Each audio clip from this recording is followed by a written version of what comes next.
नमस्कार। बात करते हैं जेईई मेन का एग्जाम जो कि 2 से 8 अप्रैल के बीच में 5 डेज के अंदर 9 शिफ्टों में बीबीटेक का हुआ है। आखिर शिफ्ट वाइज कितने मार्क्स पर आप जेईई एडवांस एग्जाम के लिए एलिजिबल है और खासकर जनवरी जेईई मेन का जो आपके पास 7 डेसिमल में एनटीए स्कोर है, आखिर कितने परसेंटाइल पर आप जनवरी से भी कैलकुलेट कर सकते हैं कि आप एडवांस एग्जाम के लिए होने वाले 17 मई को एग्जाम के लिए एलिजिबल हो सकते हैं। सबसे पहले मैं जनवरी की बात कर लेता हूं। जनवरी में जो बच्चे जनरल कैटेगरी ओपन कैटेगरी के हैं और उनका परसेंटाइल 93.2 से ऊपर है, ईडब्ल्यूएस वाले बच्चों का 83 परसेंटाइल से ऊपर है, ओबीसी वाले बच्चों का 82 परसेंटाइल से ऊपर है, एससी वाले बच्चे 62 परसेंटाइल से ऊपर वाले और एसटी वाले बच्चे खासकर 50 परसेंटाइल से अगर आपका परसेंटाइल ऊपर है तो आप जनवरी जेईई मेन के हिसाब से एडवांस एग्जाम के लिए एलिजिबल लगभग हो चुके हैं। अगर मैं बात करूं कि भाई सेकंड सेशन का एग्जाम जिन बच्चों का 5 अप्रैल शिफ्ट 1, ध्यान से सुनिए, 5 अप्रैल शिफ्ट 1 और 8 अप्रैल शिफ्ट 2 में अगर आपने एग्जाम दिया हुआ है, जनरल कैटेगरी के आप स्टूडेंट हैं, आपके मार्क्स अगर 115 से 120 से ऊपर,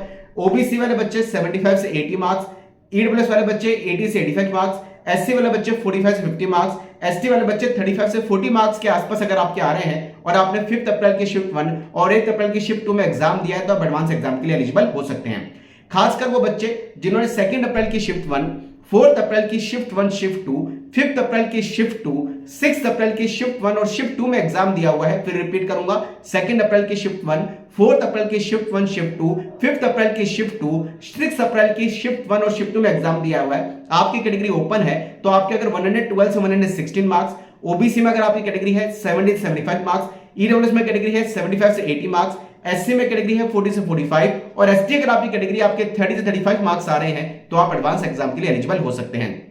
लास्ट की बची हुई शिफ्ट 2 अप्रैल की शिफ्ट 2 में अगर आपने एग्जाम दिया है, आपकी कैटेगरी अगर ओपन है, आपके 105 से 110 मार्क्स, ओबीसी आपकी कैटेगरी है 65 से 70 मार्क्स, अगर ईडब्ल्यूएस कैटेगरी है 70 से 75 मार्क्स, एससी कैटेगरी है 35 से 40 और एसटी अगर कैटेगरी है 25 से 30 मार्क्स भी है ना और 2 अप्रैल की शिफ्ट 2 में एग्जाम दिया है तो आप एडवांस एग्जाम के लिए एलिजिबल हो सकते हैं। कमेंट बॉक्स में लिखिए कितने मार्क्स आपके आ रहे हैं, क्या आप एडवांस एग्जाम लिखना है। Wish you all the best. नमस्कार, जय हनुमान।